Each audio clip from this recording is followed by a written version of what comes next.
Então, eu diria para vocês que desta vez o projeto está andando numa velocidade até em linha com o esperado, e, novamente, o que vai fazer a diferença para o sucesso deste projeto, né, e para que as pessoas se sintam à vontade para ocupar as margens do rio, é a questão da despoluição. Né? E nós estamos falando aqui, não é uma água limpa para beber ou mesmo para nado. Né?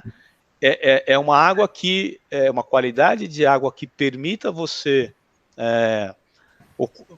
estar nas margens do rio sem se incomodar com o cheiro, e, por exemplo, permitir a navegação, que seria um ganho para a cidade tremendo. Interessante. Esse é um ponto muito discutido já na cidade, né? Quanto que seria viável ter, por exemplo, um hidroanel ao redor da cidade, né? Interligasse a represa Guarapiranga, Billings, e passando pelo Rio Tietê e Pinheiros, né? De modo que fosse possível circunnavegar a cidade. É um grande projeto, um projeto de difícil execução. O professor Robson, olha só, então nós temos um projeto que aparentemente vai melhorar a qualidade de vida da população, no sentido que vai trazer maiores possibilidades de lazer, né? Nós temos o reaproveitamento de patrimônio público que está em deterioração, ou mesmo subutilizado, como uma ponte e a usina da Traição, que vai passar a ter um equipamento muito mais robusto para várias utilidades, com um investimento relativamente baixo e com ampla participação da iniciativa privada fazendo os investimentos e gerando receita para a cidade, para o Estado. Então, parece que é um projeto que só tem ganhos. Parece o melhor dos mundos. Parece o melhor dos mundos. Bom, primeiro ponto é se realmente não há mais a necessidade da gestão hídrica daquele ponto de água. Isso me preocupa. Quer dizer, a água ela era invertida para voltar para a represa Guarapiranga numa época de baixa de água, né? Numa época de muita seca. Parece que era essa a demanda. Talvez o Lisandro possa complementar isso. Quer dizer, essa gestão de demanda hídrica do fluxo do rio, isso não existe mais? Então, mas parece que não existe mais, Lisandro, é isso? Não, ela vai continuar. E a função continua? A função da usina, ela permanece a mesma. Né? O que está sobrando lá, então? Aí eu não conheço o prédio, né, no detalhe, até porque não é um prédio aberto, mas eu acho que ele tem uma área ali livre que poderia ser utilizada, né, e que antigamente talvez não tivesse uma demanda, uma função social, porque quando ela foi construída... fazer uma contribuição a mais aí. O que foi desativado é a parte do EMAI, ou seja, a parte de geração de energia. Porque se gerava energia ali também. Tanto é que tem uma usina ali ao redor, que, salvo engano, ela vai ser remodelada para poder fazer jus ao espaço ser ali, William, e shopping. Ali nunca houve geração de energia, né? Só para a gente trazer um pouquinho da história, né? Na verdade, aquelas ligações elétricas eram para funcionar as bombas que faziam a movimentação do fluxo. Ali não era uma geração de energia. Isso, exatamente. Tem bombas que jogam a água fazendo a elevação, justamente para fazer a elevação. Porque o que acontece, né? O rio ele teve o seu curso invertido, permitiu um acúmulo de água que formou a represa Billings, tá? E a represa Billings ela tinha uma dupla utilização. A primeira, ajudar no fornecimento de água para a cidade de São Paulo, e a segunda era fornecer água por uma usina que fica em Cubatão, que se chama Henry Borden. Tá? Todo esse projeto ele foi desenhado pela companhia Light, que é uma companhia canadense e que fazia vamos dizer assim, o fornecimento de energia elétrica para a cidade de São Paulo no começo do século passado. Tá? E aí, todo esse conjunto de usinas, inclusive a usina elevatória de Traição, a usina de Pedreira, que fica ali nas margens do Billings, e depois a Henry Borden, ela foi criada com o objetivo de gerar energia elétrica lá em Cubatão. Porque pensa o seguinte, a gente tem um desnível, de 700 metros, do Planalto até a Baixada. Para geração de energia elétrica, isso é um negócio maravilhoso. Né? Então, essa era uma usina que tinha um baita rendimento. Só que com o agravamento o agravamento da poluição do Rio Pinheiros, o bombeamento da água do rio para a represa foi cessado, exceto em circunstâncias, por exemplo, de cheias muito grandes do Rio Tietê e Rio Pinheiros. Né? E aí a usina de Henry Borda, ela praticamente ela não recebe mais essa água, porque vai fazer falta para Billings, entendeu? Então, o ponto aqui é o seguinte, só para vocês entenderem, né, para a nossa audiência entender. A represa Billings, ela é uma represa. Isso significa que ela é uma coisa artificial. Se os mecanismos que existem hoje de alimentação dessa represa deixarem de existir, inclusive do próprio Rio Pinheiros, a represa seca. Né? Então, aqui neste caso específico, vamos imaginar uma circunstância que talvez a gente tenha daqui anos ou décadas, de ter todos esses dois rios limpos, né? O bombeamento do Rio Pinheiros para a Billings, ele tem que continuar existindo, porque senão, conforme eu falei, a represa Billings, ela seca. Né? E aí esse vai ser um negócio, um baita ganho para a cidade, porque no final a gente tem um problema hoje de abastecimento sério, né? São Paulo, a cidade de São Paulo tem que fazer captação de água hoje ali em São Lourenço da Serra, que é a 70 quilômetros aqui da cidade, né? E essa despoluição, ela vai trazer ganhos, inclusive, para o processo de captação de água da cidade. Então, respondendo, professor Robson, todo esse sistema, ele precisa continuar existindo. O que o governo resolveu criar é uma nova função para aquele prédio público que vai precisar manter a sua função inicial. Eu acho que é um caso, William, onde vou usar alguns conceitos nossos de economia, com uma pitada de ironia, né? Onde as externalidades valem mais do que as internalidades. Quer dizer, no final das contas, se eu quiser construir e usar esse prédio, pelo que eu estou observando, né, de forma econômica, como um shopping ou coisa do tipo, não dá para fazer isso em cima do esgoto. Então, para fazer isso, eu vou ser obrigado a resolver a questão do esgoto. Então, na verdade, talvez para a cidade de São Paulo, mais um shopping, né, numa região que já tem vários shoppings, inclusive, talvez não seja necessário. Mas para eu fazer um shopping, eu vou ter que resolver a questão do esgoto, e aí isso vale muito a pena. Né? Então, talvez a piada aqui fosse até o contrário, a ironia fosse o contrário, assim, ok, né, eu aceito ter mais um shopping para poder ter a resolução do esgoto. E se assim for, ótimo, é um ganho para a cidade. Né? Nós sabemos que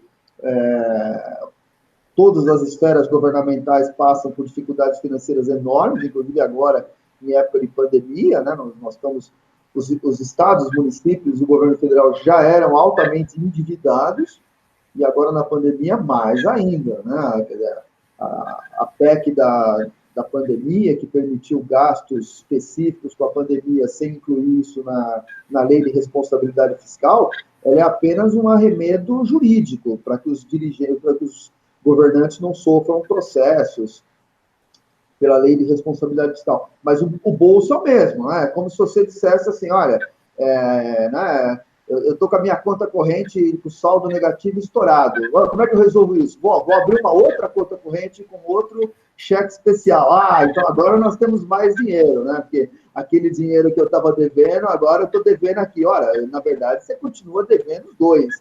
Né? Então, os governos estão endividados. Então, eu acho que nessa parte, sim, eu acho que é uma boa solução, uma solução boa no aspecto em que, ok, você é uma iniciativa privada, quer investir, quer ganhar seu dinheiro, ok, nós temos esse móvel que está aqui disponível, só que para isso vão precisar pegar dinheiro para poder fazer uma série de outras infraestruturas. Né? Então, ganha a cidade, ganha a iniciativa privada, Eu não vejo nenhum problema, não. Então, eu acho que a ironia aqui, acho que é essa, não? A externalidade, né? O objetivo é fazer o shopping, a externalidade é resolver o esgoto. A externalidade é melhor do que o objetivo final. Aí, né? Muito bom. Essa, inclusive, professor Robson, se me permite um complemento, essa foi uma das críticas de alguns arquitetos e urbanistas, né? Porque nós estamos pensando aqui o seguinte, bom, a construção de um shopping ou de restaurantes, etc., ela vai ser um espaço privado onde só vão poder usufruir as pessoas que têm renda para poder usar aquele espaço, né? Eu, na minha modesta opinião, eu concordo que existe esse tema, mas, por outro lado, vai haver ali uma área de lazer aberta, né, disponível para quem quiser, usufruir dela, né? Então, nesse sentido, acho que a mensagem que eu queria passar para vocês, em primeiro lugar, pensando aqui como um prognóstico, não acredito que ela vai ser, que ela tenha o mesmo destino de outros projetos urbanísticos que foram feitos aqui na cidade de São Paulo nesses últimos anos. Não acredito que ela seja simplesmente cosmética, apesar dela ter aqui esse objetivo de embelezamento, né, pela reforma das margens. E, novamente, ela só é viável, ela só está se viabilizando porque existe uma convergência de interesses sociais e econômicos que a gente não viu presente em outros projetos na cidade de São Paulo. Maravilha. Lisandro, esses outros projetos que você menciona, me lembro de algumas operações urbanas que o governo viabilizou de diferentes modos. Uma das formas foi vendendo títulos, né, os chamados CEPACs, que tornavam viável a construção em regiões em que a construção não era permitida, por exemplo, em relação ao tamanho máximo permitido de construção, né? Uma operação como essa foi na região da Água Espraiada, nós já falamos dela hoje. Outra bem conhecida por conta da Copa do Mundo foi a de Itaquera, né, que gerou uma série de obras ali ao redor do estádio. No Campo Belo tem uma em andamento, né? E na região da Faria Lima nós tivemos duas tranches. A primeira gerou todas as passagens de nível, e a segunda, aquela intervenção do Lago do Batata, né? Você diria que essas intervenções não atingem o objetivo tanto quanto esse projeto que a gente está falando agora? Eu acho que aí são coisas bem diferentes, professor William, e é legal você trazer esse ponto, porque também dá para a gente falar bastante coisa sobre isso, tá? Eu vou começar comentando da questão do CEPAC, e aí eu acho que vamos tentar aqui olhar a metade cheia e a metade vazia do copo, né? Porque acho que no final o que a gente, como analista, tem que fazer. Pensando na metade cheia, é bacana porque essa é uma forma inteligente que a cidade criou, um mecanismo inteligente que a cidade criou para poder permitir determinadas entidades privadas, como as construtoras, para construírem edifícios acima do coeficiente de aproveitamento que é permitido pela lei de zoneamento para aquele terreno, né? Então, esse é um mecanismo que, por exemplo, outros lugares do mundo não têm. Essa metade cheia. O que é a metade vazia do copo? Você tem algumas. Um problema disso é que é o seguinte, né? A lei que rege a questão do CEPAC, ela obriga que aquele dinheiro que foi captado seja reinvestido naquela região onde houve, por exemplo, um investimento. Então, por exemplo, eu sou lá uma construtora, comprei um prédio, né, paguei lá o CEPAC, construí acima do permitido pelo zoneamento naquele terreno, e aí o que a lei está dizendo? Que eu tenho que fazer um investimento naquela região. Tá? Bom, e aí o que é o problema? problema é que você tem regiões que já são impactadas do ponto de vista positivo pela valorização daquele empreendimento. Então, eu moro aqui, de repente, do lado de um bairro que estão construindo 10 torres comerciais, shoppings, etc. A região já vai ser valorizada. Aí eu tenho aquele investimento gerado pelo CEPAC, que de repente está construindo ali um parque, uma avenida nova, etc. Valoriza ainda mais. Ao passo que você tem vários outros lugares da cidade de São Paulo, vários outros bairros da cidade de São Paulo que ficam à margem desse processo de investimento. Então essa é, digamos, uma externalidade negativa da legislação. Talvez gere algum nível de exclusão Talvez social. Não, com certeza. Com certeza. Ele aumenta a desigualdade, que, como todos sabem, no caso brasileiro, ela já é evidente. Né? Então, talvez a gente precise de políticas de revitalizações urbanas que atendam esses bairros em que não é viável.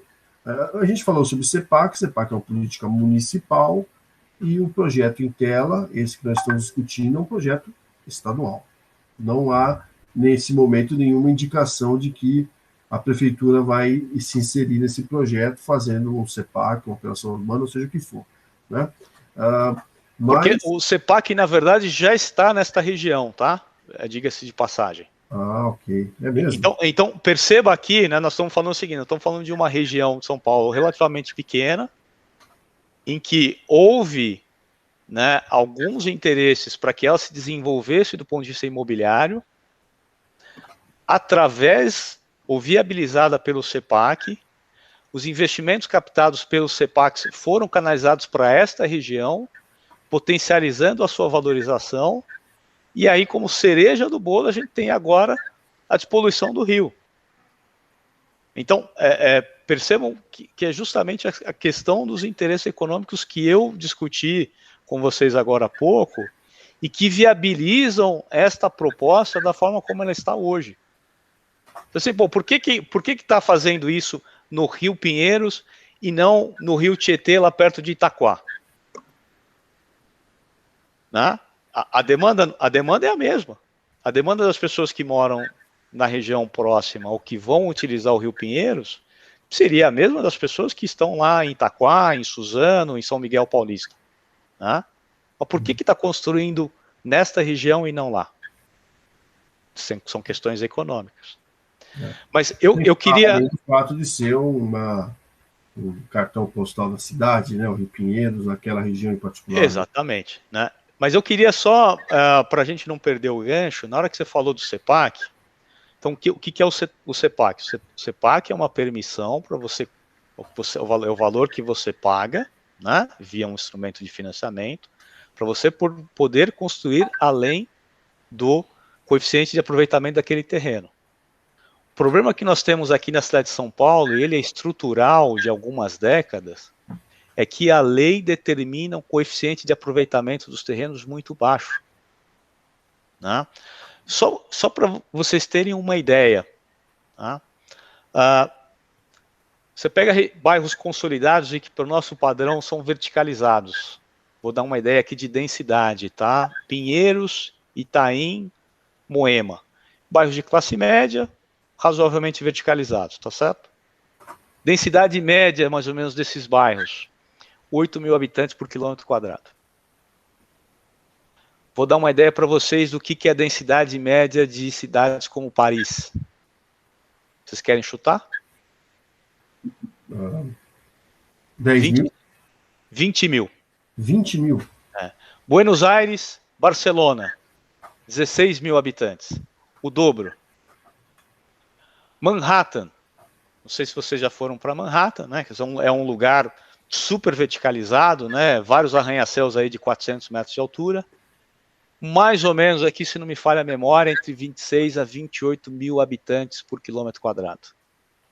Estou falando de 3 a 4 vezes mais que São Paulo. Né? Morumbi, bairro do Morumbi, 4.000 habitantes por quilômetro quadrado. Então, percebam como a gente utiliza mal a área de São Paulo. Né? justamente por conta do zoneamento. Do mesmo zoneamento que permite exceções através da captação via CEPAC. E aí, o que é assim, no final a gente está falando de uma questão que pode até parecer bacana, né? Que você tem pouca gente utilizando, né? Pouca gente ali naquela região, então sobra mais espaço para as pessoas. Só que nós estamos pensando aqui em metrópoles, como São Paulo, Nova York, Paris ou Buenos Aires, o adensamento é muito importante. Por uma série de razões. A primeira que é perceptível para nós. A cidade ganha vida, seja durante o dia, seja durante a noite. Né? A segunda é que a infraestrutura urbana, que é bancada pelo Estado, ela fica mais concentrada num espaço menor. Então, o uso e a utilidade marginal daquela infraestrutura, ela é muito maior em espaços como esse, do que na cidade de São Paulo. Né? E aí, pessoal, é interessante a gente entender e discutir, eu não sei se vocês querem fazer isso nesse fórum, o porquê que nós chegamos nesse arranjo. Porque tudo na vida tem um porquê. E o porquê de porquê que a cidade de São Paulo ela é tão esparsa, ou tão mais esparsa do que em outras cidades como essas que eu comparei, e que, né, os turistas brasileiros, os turistas paulistanos, quando vão lá, se maravilham, né, com a cidade. Por que a gente não tem isso aqui em São Paulo? E por que a gente não tem, né, e aqui nós estamos discutindo projetos, e especialmente projetos públicos, por que o Estado, enquanto decisor desses projetos estruturantes, por que a gente não consegue fazer as mudanças? Vocês entenderam? Interessante. Então é a falta de uma ou ainda o governo intervindo talvez de maneira pouco eficiente, onde talvez ele devesse ter outra política pública. Né? O curioso é que se a gente olha o centro de São Paulo em particular, o adensamento é bem grande, né? É uma selva de pedra ali, prédios para todo quanto é lado. Eu acabei de fazer um projeto com os alunos que envolvia a passearmos por lá, conhecermos os prédios históricos da cidade. É concreto que não acaba mais ali, eu diria que pelo menos 1 quilômetro quadrado ao redor da Sé repleto de prédios. Né? E, ao mesmo tempo, temos outras regiões da cidade que são bem pouco adensadas nesse aspecto. Né? Não tem prédio algum. Além do zoneamento, como você disse, né, Lisandro? E aqui você colocou o ponto que para mim é o eixo central da nossa conversa. Né? Acho que assim, todo paulistano deveria entender o contexto histórico de como a cidade se desenvolveu e por que a gente tem, né, esses problemas tão crônicos hoje e que vários de nós vivemos no dia a dia, né? Seja a questão da poluição, seja a questão de distância, de deslocamento, seja uma infraestrutura pública e de equipamento urbano relativamente pobre, né? Esse é o eixo. Porque aí, professor William, o que acontece? Né? Só para vocês terem uma ideia, a cidade de São Paulo tinha, no ano de 1900, 240 mil habitantes. Para vocês terem uma ideia, Manhattan já tinha mais ou menos ali quase 2 milhões de pessoas. Né? Curioso é que a gente pega 100 anos depois, a população que mora em Manhattan até caiu. Enquanto da cidade de São Paulo aumentou 60 vezes. Curiosamente, eu estou com esses dados aqui na mão, professor. É curioso a gente ver que esses dados, que a população de São Paulo dos anos 70 para cá dobrou. Exatamente. Né? Agora, o que é interessante, essa selva de concreto que você comentou que tem no centro de São Paulo, William, ela basicamente foi construída na primeira década do século XX. E uma boa parte disso, inclusive, os primeiros 30 anos do século passado. Né? O que tinha de diferente? E por que aquilo é tão adensado? Por uma razão muito importante. O carro não era tão popular. Né? O carro começou a se popularizar no mundo a partir dos anos 20, a partir da década de 30, no caso brasileiro, a partir da década de 50. E olha que interessante, por que Paris é desse jeito e São Paulo é de outro jeito? Por que Manhattan é de um jeito, parecido mais com Paris, não no sentido do aspecto dos prédios, mas de adensamento, e São Paulo é de outro? Porque aquelas cidades já estavam estruturadas antes da invenção do carro, ou da popularização do carro. E por isso que existe esse adensamento. Só para dar aqui como um exemplo, né, a cidade de São Paulo é muito comparada, por exemplo, com Los Angeles. Los Angeles, no ano de 1900, tinha 100 mil habitantes. A cidade de Los Angeles, né, não a região metropolitana, ela tem hoje 3 milhões e 800 mil habitantes. Então ela passou por um processo parecido com São Paulo. Era uma cidade pequena, antes de ter construído o automóvel, antes do automóvel se popularizar. Depois que ela começou a crescer, quando o automóvel já era parte das nossas vidas. E aí o que é interessante? Tanto Los Angeles quanto São Paulo são cidades espalhadas. E são hoje exemplos do que não fazer do ponto de vista de cidade. Então, olha só que interessante. Mas posso só terminar terminar esse raciocínio? Olha só que interessante. Hoje, começo do século XXI, nós estamos com uma demanda que é, do ponto de vista de convivência com a cidade, é uma demanda muito parecida com o que a gente tinha no começo do século XX, que é o seguinte: uma cidade menor, adensada, que seja mais fácil para você se deslocar. Naquela época, não tinha carro, então você precisava estar perto. Você precisava ter o bonde. O bonde precisava estar na frente da sua casa. Agora existe o carro, mas ninguém quer andar de carro, porque é custoso, é demorado e polui. Então a gente está aqui voltando, né, para uma concepção de cidade que era que existia há 100 anos atrás. O professor Robson, inclusive, ele mora onde mora porque ele se deslocava, quando criança, para casa pegando o bonde que ia para o Jaçanã, o mesmo trem que pegava ali o Adoniran, não é isso, professor? Olha só, uma coisa que eu queria comentar, o Lisandro, é que você comparou São Paulo com algumas cidades, incluindo Paris. Paris é uma cidade que tem um zoneamento muito rígido, bem, talvez mais rígido que o de São Paulo. Na maior parte da zona turística, acredito que são 3 andares no máximo, algo desse nível. Tanto é que, poxa, um lugar mais bacana de você visitar é lá na Torre Eiffel, você olha a cidade toda bonita, não sei o quê, porque é tudo baixinho. A Torre Eiffel é grande, mas talvez não seja tão grande assim a ponto, né, de causar o impacto que causa. Ao mesmo tempo, eles têm alguns bairros, como La Défense, que são extremamente verticalizados e que eu acredito aí, na média, acabar gerando esses dados que você falou. É isso mesmo, professor? O dado que eu trouxe é justamente dessa região de Paris, né, que é a região histórica. E aí você falou o seguinte: de fato, eles também têm um zoneamento muito restrito. Não um zoneamento, né, mas uma série de restrições para você manter aquela padronização visual que é característica especialmente das cidades europeias.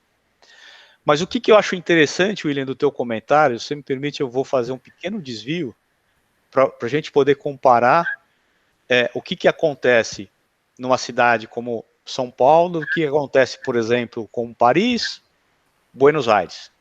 Né? O que é interessante do processo de crescimento da cidade de São Paulo é que a gente tem, eu diria, uma gentrificação ao contrário. Né? Não sei se todo mundo está familiarizado com o termo, né, mas gentrificação é quando você tem uma determinada classe social superior do ponto de vista de poder aquisitivo, que passa a ocupar, né, e expulsar uma área que inicialmente era ocupada por uma classe social mais baixa, novamente do ponto de vista de poder aquisitivo. Né? O que aconteceu na cidade de São Paulo foi o oposto. Então, o centro de São Paulo, novamente, pelo fato de existirem restrições logísticas e, em alguns casos, até geográficas, à expansão da cidade, as classes sociais elas estavam meio misturadas ali na virada do século XIX para o século XX. Tá? E, de certa forma, funcionava bem. Aí começou a existir uma demanda das classes mais altas para, vamos dizer assim, terem os bairros só seus. Começou ali com Campos Elíseos, depois o Campos Elíseos começou a mudar, aí vai para Higienópolis, de Higienópolis para Paulista, e aí vocês talvez conheçam a história, né, da Companhia City, que loteou o bairro de Jardins, o bairro de Alto Pinheiros.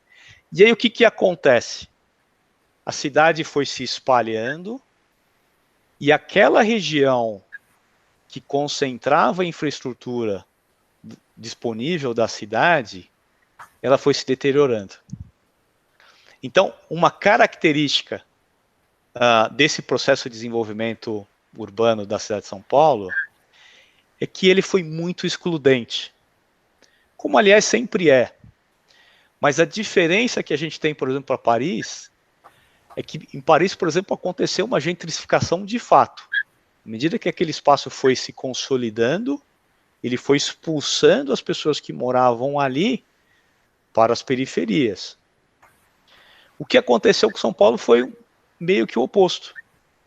As classes mais altas foram saindo do centro, e por conta disso, ao longo de décadas, né, e de uma forma, especialmente no começo, muito lenta, aquele centro foi se deteriorando a conta-gotas, até chegar na situação que a gente tem hoje, que se você pegar um cidadão de classe média, eu diria que uma pequena proporção deles aqui em São Paulo gostaria de morar no centro.